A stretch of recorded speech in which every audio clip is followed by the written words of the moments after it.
जय Hind. Smart topper में आप सभी का स्वागत है। तो आज हम 2018 के द्वितीय पाली का सामाजिक विज्ञान का ऑब्जेक्टिव देखेंगे। तो हमारा पहला क्वेश्चन है कि ब्रेस्ट लिटोवस्क की संधि किन देशों के बीच हुई थी। तो ये जो संधि था हमारा किसके बीच हुआ था, रूस और जर्मनी के बीच देखा जाता है और ये संधि 1918 के अंदर में हुआ था। अब इस संधि के होने का मेन कारण जो था कि नवंबर 1917 में जब क्रांति होता है, बोल्शेविक क्रांति, तो उसके बाद समाजवादी लोग सत्ता में आ जाते हैं और समाजवादी लोग गरीबों के हित की बात करते थे और चाहते थे कि युद्ध से कि जितना से हो सके जल्दी बाहर आए और रसिया को एक सुदृढ़ राष्ट्र के रूप में हम उठाएं।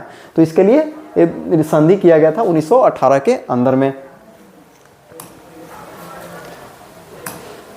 दूसरा है मार्च 1946 में फ्रांस तथा वियतनाम के बीच होने वाला समझौता किस नाम से जाना जाता है। तो मार्च और वियतनाम के बीच में जो 1946 में होने वाला समझौता था, देखिए तितसिन भी नहीं है, कैंटन भी नहीं है और होचिमिन भी नहीं है। तो ये क्या हो जाएगा, इनमें से कोई नहीं, हमारा डी हो जाएगा इसका। पूर्ण स्वराज की मांग का प्रस्ताव कांग्रेस के किस वार्षिक अधिवेशन में पारित हुआ।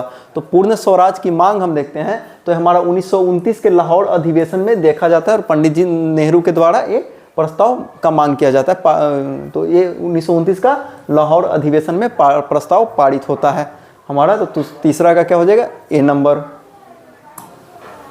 वल्लभ भाई पटेल को सरदार की उपाधि किस किसान आंदोलन के दौरान दी गई। तो बारदोली गुजरात के किसान आंदोलन में महिलाओं के द्वारा वल्लभ भाई पटेल को सरदार की उपाधि दिया गया था। तो हमारा क्या हो जाएगा, बारदोली आंदोलन, ए हो जाएगा ऑप्शन इसका। भारत के लिए पहला फैक्ट्री एक्ट कब पारित हुआ। तो भारत के लिए पहला जब फैक्ट्री एक्ट की हम बात करते हैं तो ये 1881 के अंदर में पारित किया गया था। तो हमारा इसका क्या हो जाएगा, सी। पूंजीपति वर्ग के द्वारा किस वर्ग का शोषण हुआ। तो श्रमिक वर्ग हो गया, मध्यम वर्ग हो गया और कृषक वर्ग। तो इन तीनों वर्गों का जो शोषण था पूंजीपति वर्ग के द्वारा हुआ था। तो छठा का हमारा क्या हो जाएगा, डी। आधुनिक युग में अर्थव्यवस्था के क्षेत्र में होने वाली सबसे बड़ी क्रांति कौन सी थी। तो आधुनिक युग में अर्थव्यवस्था के क्षेत्र में क्रांति लाने के लिए तो औद्योगिकरण को योगदान दिया जाता है, क्योंकि औद्योगिकरण जैसे ही हुआ तो सामानों का उत्पादन बढ़ने लगा और उससे क्या हो गया, आय की प्राप्ति बहुत ज़्यादा होने लगी। तो औद्योगिकरण जो कि आधुनिक युग में अर्थव्यवस्था का क्षेत्र की क्रांति कहा जाता है। भूमंडलीकरण की शुरुआत किस दशक में हुई। तो भूमंडलीकरण की हम बात करते हैं तो ये ग्लोबलाइजेशन यानी कि लिबरेजाइज एलपीजी रिफॉर्म था भारत में, तो 1990 के दशक में आया था। तो 1991 में लाया गया था मनमोहन सिंह जी के द्वारा। तो 1990 के दशक में जो था भूमंडलीकरण की शुरुआत भारत में देखने को मिलता है। तो आठवां का हमारा ए हो गया। गुटेनबर्ग ने सर्वप्रथम किस पुस्तक की छपाई की। तो गुटेनबर्ग ने सर्वप्रथम जो था बाइबिल का छपाई किया था और बाइबिल कुछ पुस्तक इसमें से अभी भी बचे हुए हैं जो कि बाइबिल का छपाई किया था। विश्व में सर्वप्रथम मुद्रण की शुरुआत कहाँ हुई। तो मुद्रा की शुरुआत देखते हैं तो विश्व में सबसे पहले ये हमारे चीन में देखने को मिलता है मुद्रा की शुरुआत। मेढक के प्रजनन प्रक्रिया को बाधित करने वाला रसायन कौन सा है। तो मेढक के प्रजनन प्रक्रिया को बाधित करने वाला जो रसायन है वो एंड्रीन रसायन है, जो कि एक प्रकार का क्या है, तो रासायनिक पेस्टिसाइड्स है। अब ये क्या करता है कि जो मेढक के स्पर्म जो होते हैं उसको क्या करता है, नष्ट कर देता है ये रसायन। बिहार में अति जल दोहन से भूमि जल में किस तत्व का संकेंद्रण बढ़ा है। तो अति जल दोहन के कारण बिहार में देखा जाता है तो आर्सेनिक की मात्रा बढ़ गया है और आर्सेनिक से क्या होता है कि त्वचा कैंसर जैसी बीमारियों का बहुत ज़्यादा देखा जाता है और आर्सेनिक जो है बहुत हानिकारक एक जहरीला पदार्थ है। तो इस वजह से बिहार वासियों का स्वास्थ्य भी काफ़ी प्रभावित हुआ है। संविधान की धारा 21 का संबंध है। तो संविधान की धारा 21 का हम संबंध देखते हैं तो ये हमारा किससे मिलता है, तो वन्य जीवों तथा प्राकृतिक संसाधनों के संरक्षण से, मृदा संरक्षण से, जल संसाधन संरक्षण से, खनिज संपदा संरक्षण से। तो वन्य जीव, तो इसका हमारा ये हो जाएगा, वन्य जीवों तथा प्राकृतिक संसाधनों के संरक्षण से संविधान 21 की धारा मिलता है। बिहार में कितने प्रतिशत भौगोलिक क्षेत्र में वन का फैलाव है। तो बिहार में हमारा मात्र 7% क्षेत्र में ही वन का फैलाव है, लेकिन राष्ट्रीय वन नीति कहता है कि 33% क्षेत्र में, क्षेत्रफल पर कम से कम वन का फैलाव होना चाहिए। एल्युमिनियम बनाने के लिए किस खनिज की आवश्यकता हो पड़ती है। तो एल्युमिनियम बनाने के लिए एल्युमिनियम का अयस्क चाहिए और एल्युमिनियम का अयस्क जो है इन चारों में से कौन है, मैग्नीज, टिन, लोहा। तो क्या है, बॉक्साइट, डी हो गया। भारत में किस राज्य से में सौर ऊर्जा के विकास की सर्वाधिक संभावना है। तो भारत में देखिए तो सबसे अधिक सौर ऊर्जा के लिए क्या, धूप बहुत ज़्यादा चाहिए, टेम्परेचर धूप जितना ज़्यादा होगा वही बेहतर होगा। तो सबसे ज़्यादा राजस्थान देखा जाता है, और यहाँ पे काफ़ी ज़्यादा मरुस्थल भी है, और मरुस्थल में लोग रहते भी नहीं है, तो वहाँ सोलर प्लांट लगाना भी ईजी है। तो ये क्या हो जाएगा हमारा आंसर, राजस्थान, 16 का सी नंबर। निम्नलिखित में से कौन छोटे पैमाने का उद्योग है? तो सबसे छोटे पैमाने के उद्योग की बात करें तो चीनी उद्योग बहुत बड़ा है। भारत विश्व का में चीनी उत्पादन में बहुत आगे है और खपत में भी आगे है। देखिए कागज उद्योग हो जाएगा, खिलौना उद्योग हो जाएगा और विद्युत उपकरण उद्योग। तो खिलौना उद्योग जो है छोटे उद्योग में आते हैं। देश में कितने विशेष आर्थिक क्षेत्र विकसित हैं?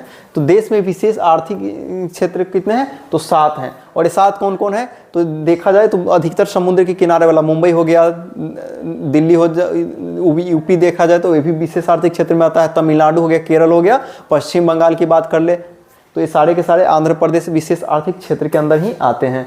बिहार की सीमा में रेल मार्ग की कुल लंबाई कितनी है? तो बिहार की सीमा में रेल मार्ग की हम लंबाई की बात करें तो हमारा कितना है, 6383 किलोमीटर है रेल मार्ग की लंबाई। तलची की सहायता से किसी स्थान विशेष की माप की गई ऊंचाई को क्या कहा जाता है? तो तल चिन्ह की सहायता से जो हम ऊंचाई की माप करते हैं तो उस ऊंचाई को स्थानिक ऊंचाई कहते हैं। जब हम लैंगिक विभाजन की बात करते हैं तो हमारा अभिप्राय होता है, तो लैंगिक विभाजन की बात करते हैं तो हमारा अभिप्राय किस चीज़ से होता है? तो स्त्री और पुरुष के बीच जैविक अंतर, ये भी गलत है। समाज द्वारा स्त्रियों और पुरुषों की दी गई असमानता की असमान भूमिकाएं, तो है हमारा सही उत्तर हमारा क्या हो जाएगा, बी हो जाएगा हमारा 21 का बी। भारतीय संविधान के बारे में इनमें से कौन सा कथन सही है? तो भारतीय संविधान क्या कहता है? पहला ऑप्शन है कि यह धर्म के आधार पर भेदभाव की मनाही करता है, यह एक धर्म को राजकीय धर्म बनाता है, तो यह तो साफ गलत है। हमारा धर्म निरपेक्ष राष्ट्र है, लोगों को कोई भी धर्म मानने की आज़ादी नहीं है, ये भी गलत है। महिलाओं को मतदान के लिए अधिकार का अभाव है, तो ये भी गलत है। तो हमारा क्या हो जाएगा, भारतीय संविधान जो है धर्म के आधार पर भेदभाव की मनाही करता है, आप किसी भी धर्म को मान सकते हैं, हमारा देश धर्म निरपेक्ष है। अगला कहता है कि सत्ता में साझेदारी सही है क्योंकि यह विविधता को अपने में समेट लेती है, देश की एकता को कमजोर करती है, ये भी गलत है। सत्ता में साझेदारी से फैसले लेने में देरी करती है, विभिन्न समुदायों के बीच टकरावों को कम करती है। तो सत्ता में साझेदारी की बात करते हैं तो हमारा ऑप्शन सबसे क्या है होगा, विभिन्न समुदायों के बीच टकरावों को कम करता है। जैसे ही लोग सत्ता में साझेदारी ले लेते हैं तो अपनी सारे क्षेत्र के लोग अपने अपने बातों को रख पाते हैं सरकार के सामने, तो हमारा डी ऑप्शन हो जाएगा 23 का डी। देखिए वर्ष 1975 में भारतीय राजनीति में किस लिए जाना जाता है? तो 1975 किस लिए जाना जाता है? तो 1975 में क्या था, इंदिरा गांधी का उस समय शासन था, तो इस वर्ष आम चुनाव हुए थे, ये भी गलत है। श्रीमती इंदिरा गांधी प्रधानमंत्री बनी थी, उससे पहले ही बन गई थी। देश में आपातकाल लागू हुआ था, जनता पार्टी की सरकार बनी थी, तो देश में आपातकाल लागू हुआ था। इसका विरोध में बिहार से जयप्रकाश नारायण संपूर्ण क्रांति का आह्वान भी किए थे। तो हमारा 24 का क्या हो जाएगा, सी नंबर। बिहार में संपूर्ण क्रांति का नेतृत्व निम्नलिखित में से किसने किया था? तो ये हमारे जयप्रकाश नारायण के द्वारा किया गया था संपूर्ण क्रांति का नेतृत्व। संपूर्ण क्रांति का इनका उद्देश्य क्या था? इंदिरा गांधी की शासन को क्या करना, समाप्त करना और लोकतांत्रिक व्यवस्था को स्थापित करना, इनका उद्देश्य था इमरजेंसी के समय। नर्मदा घाटी परियोजना किन राज्यों से संबंधित है? तो नर्मदा घाटी हम परियोजना की बात करते हैं तो हमारा 26 का क्या हो जाता है, गुजरात, महाराष्ट्र और मध्य प्रदेश से संबंधित है नर्मदा घाटी परियोजना। निम्नलिखित में से किसे लोकतंत्र का प्राण माना जाता है? तो सरकार, न्यायपालिका, संविधान। ये भारत में तो तीनों है, लेकिन लोकतंत्र का प्राण जो है राजनीतिक दल को कहा जाता है, क्योंकि राजनीतिक दल ही सत्ता में साझेदारी करते हैं। दल बदल कानून निम्नलिखित में से किस पर लागू होता है? तो दल बदल कानून क्या है? तो कोई भी सांसद और विधायक कभी भी अपना इच्छा से पार्टी के खिलाफ नहीं जा सकता है और पार्टी छोड़ करके विपक्ष से नहीं मिल सकता है, क्योंकि ऐसा अगर होता है तो कभी भी सांसद और विधायक खरीद करके सरकार गिरा दिया जा सकता है। तो दल बदल कानून सांसदों और विधायकों पर लागू होता है, राष्ट्रपति उपराष्ट्रपति पर नहीं लागू होता है। ये दोनों जो है पूरे देश के प्रधान होते हैं, ये किसी पार्टी का आदमी नहीं होते हैं। जनता दल यूनाइटेड पार्टी का गठन कब हुआ? तो जनता दल हम यूनाइटेड पार्टी का गठन की बात करते हैं तो 1999 के अंदर हुआ था। निम्न में से कौन अर्थव्यवस्था के प्राथमिक क्षेत्र में सम्मिलित हैं? तो अर्थव्यवस्था के प्राथमिक क्षेत्र में कृषि खनन जैसे उद्योग आते हैं, कृषि खनन जैसे चीज़ आते हैं। और इस कृषि खनन के बाद जो अब इसका हम मैन्युफैक्चरिंग करते हैं या इसका जब एथी करते हैं औद्योगिक के क्षेत्र में तो द्वितीय क्षेत्र में आ जाता है, और जब इसको बेचते हैं तो तृतीय सेवा क्षेत्र में चला जाता है। जिस देश की प्रति व्यक्ति आय अधिक होती है वह देश कहलाता है। तो कोई भी देश का अगर प्रति व्यक्ति आय यानी कि देश की कुल इनकम बटा उस देश की जनसंख्या से भागा हम देते हैं तो देश की प्रति व्यक्ति आय निकल के आता है, और प्रति व्यक्ति आय ज़्यादा होगा तो देश विकसित देश कहलाएगा। बिहार के किस जिले की प्रति व्यक्ति आय सर्वाधिक है? तो बिहार में हमारे देश की राज्य का राजधानी जो है पटना का जो प्रति व्यक्ति आय है वो सबसे ज़्यादा देखने को मिलता है। भारत का केंद्रीय बैंक कौन सा है? तो भारत का केंद्रीय bank reserve bank of India है। मुद्रा जारी इस रिजर्व बैंक ऑफ इंडिया ही करता है। इसका स्थापना की बात करें तो ये 1935 के अंदर हुआ था रिजर्व बैंक इंडिया का स्थापना। व्यावसायिक बैंकों का सर्वप्रथम राष्ट्रीयकरण कब किया गया? तो व्यावसायिक बैंक जितने भी हैं उनका राष्ट्रीयकरण किया गया था। सबसे पहले जो राष्ट्रीयकरण की बात आता है तो 34 का हमारा 1969 के अंदर में राष्ट्रीयकरण किया गया था। ऊर्जा के मुख्य स्रोत क्या है? तो कोयला हो गया, पेट्रोलियम हो गया, विद्युत हो गया। तो ऊर्जा का मुख्य स्रोत देखा जाए तो इनमें से सभी जो है ऊर्जा के मुख्य स्रोत हैं। तो 35 का क्या हो जाएगा हमारा डी। इनमें से कौन सी बहुराष्ट्रीय कंपनी है? तो बहुराष्ट्रीय कंपनी हम देखते हैं तो हमारा कौन कौन सा है? तो Ford Motors, Samsung, Coca Cola, तो इनमें से सभी। तो हमारा देखा जाए तो बहुराष्ट्रीय कंपनी इनमें से सभी हैं। उपभोक्ता अधिकार दिवस कब मनाया जाता है? तो उपभोक्ता अधिकार दिवस हम देखते हैं तो हमारा 15 मार्च को उपभोक्ता का अधिकार दिवस मनाया जाता है।